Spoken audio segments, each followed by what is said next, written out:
The iPhone 18 Pro goes on sale September 18th, and it starts at $1,399. That number is not a rumor anymore. It's what happens when Apple builds a chip so advanced, even they can't afford to pretend it's cheap. There's one thing about this phone, though, that every single competitor already knows and is quietly terrified by. We'll get to that. Here's what this is. September 2026 is shaping up to be the most significant iPhone launch in years. New chip, new price, a foldable iPhone for the first time ever, and a new CEO stepping into the role on September 1st, 8 days before the keynote. I've gone through everything: the release schedule and the chip specs, the production cost data, the competitive landscape, and I want to give you the clearest picture possible of what's actually going on with the iPhone 18 Pro, including the part that's going to make you think twice before you open your wallet.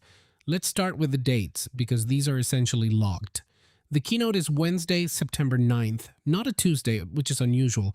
Apple loves Tuesdays, but Labor Day falls on September 7th this year, a Monday, and Apple has never once held an iPhone event the day after Labor Day. Not once, so the event slides to Wednesday the 9th. Pre-orders open Saturday, September 12th. Not Friday, which would normally be the rule. Friday would be September 11th. Apple has avoided that date for obvious reasons for years, and with the 25th anniversary landing this cycle, they're not going anywhere near it. Saturday the 12th, on sale date, Friday, September 18th, 1 week after the event. Clean, predictable, classic Apple. 3 dates: September 9th, September 12th, September 18th. Write them down. Here's something that most iPhone coverage completely ignores. Apple has announced its iPhone event exactly 14 days in advance for 4 consecutive years. Not 13, not 15, 14. iPhone 14 announced August 24th, event September 7th. iPhone 15 announced August 29th, event September 12th. iPhone 16 announced August 26th, event September 9th. iPhone 17 announced August 26th, event September 9th. Same gap every single time, which means the invite for the iPhone 18 Pro event almost certainly drops on August 26th. That's the moment the clock starts. Because once the invite lands, the pre-order conversation starts immediately. And if you haven't already made your decision by then, you're making it under pressure. Plan ahead. Now let's talk about what's powering this thing. The A20 Pro chip, built on TSMC's 2 nanometer process, more transistors in less space, doing more work using less power. In actual numbers, 18% faster than the A19 Pro, 30% more power efficient. Your battery lasts longer, your apps open faster, and your phone runs cooler during the tasks that used to turn your old device into a small aircraft. There's also something called GAA transistors, gate all around. It's a fundamental change in how transistors are designed. Better current control, more stable performance under load, less heat buildup when the phone is working hard. In real life, most people will never see this on a spec sheet.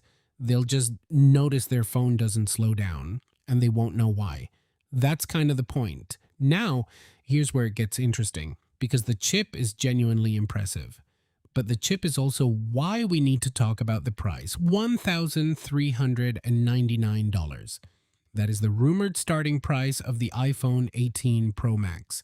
The iPhone 17 Pro Max started at $1,199. That's a $200 jump in one generation, and I'm not going to pretend that's not a real number. Here's where it's coming from. Production costs for this device have reportedly risen by 40%. 40%. That's not an accounting adjustment. That's the cost of building the most advanced chip in any consumer smartphone at mass scale, with a manufacturing process that didn't commercially exist 2 years ago. TSMC's 2 nanometer process is significantly more expensive than what came before. Apple absorbs some of that. You absorb the rest. So is $1,399 worth it?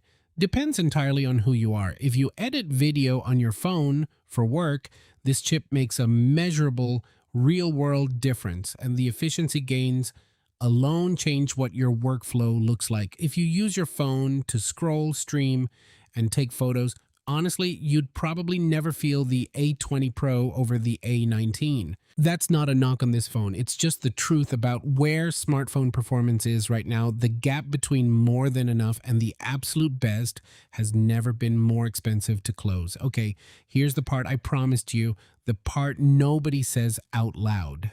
Apple's September 9th launch date isn't just a product announcement.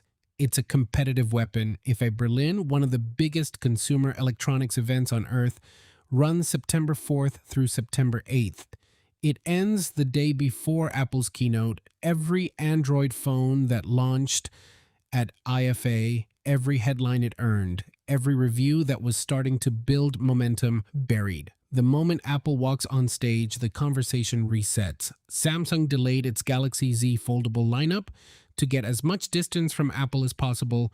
Google's Pixel 11 Pro reviews will hit the internet roughly 2 weeks before the iPhone 18 Pro reveal, 2 weeks, and then the entire media cycle moves on. Apple has what's called a last mover advantage in premium smartphones. They go last, they get the most coverage. The holiday quarter starts the moment the iPhone ships, and carrier upgrade cycles, the contracts millions of people signed 12 or 24 months ago, expire right around when the iPhone 18 Pro goes on sale. That is not a coincidence. It has never been a coincidence. Let's be clear about what's actually announced in September. 3 devices, iPhone 18 Pro, iPhone 18 Pro Max, and for the first time in Apple's history, a foldable iPhone, possibly called the iPhone Ultra. What's not coming in September? The standard iPhone 18. Apple is splitting its lineup for the first time. The base iPhone 18, the iPhone 18e, and iPhone Air 2 are moving to spring 2027. September is now exclusively for premium, for the buyers who are already committed to spending over $1,000, and that means MWC, Mobile World Congress, which happens in spring, is about to experience the same pressure IFA has dealt with for years. Apple is expanding its dominance across the entire calendar, not just the fourth quarter. One more thing worth naming, September 1st is John Ternus's first day as Apple CEO. Tim Cook moves to executive chairman. The iPhone 18 Pro is the first product of the Ternus era. No pressure, here's where I land. The iPhone 18 Pro is genuinely impressive hardware. The A20 Pro chip is real. The efficiency gains are real. For a specific type of user, $1,399 will feel completely justified. But let's be honest about something. That price increase isn't driven by features most people will use. It's driven by the cost of building the most advanced chip in any smartphone on the planet. You're paying for what this phone can do, not necessarily for what you will do with it. My actual recommendation is simple. If you're on an iPhone 15 or older, this upgrade will feel significant. The real world performance and efficiency gap is real. It's worth having the conversation. If you're on an iPhone 16 or 17, wait, not because this phone isn't good, because the value math doesn't work in your favor at a $200 premium over last year. Mark your calendar for September 9th. Watch the keynote. And before you pre-order on September 12th, ask yourself one honest question. Am I buying the phone I need or the phone they want me to want? Because there's a difference, a $1,399 difference specifically.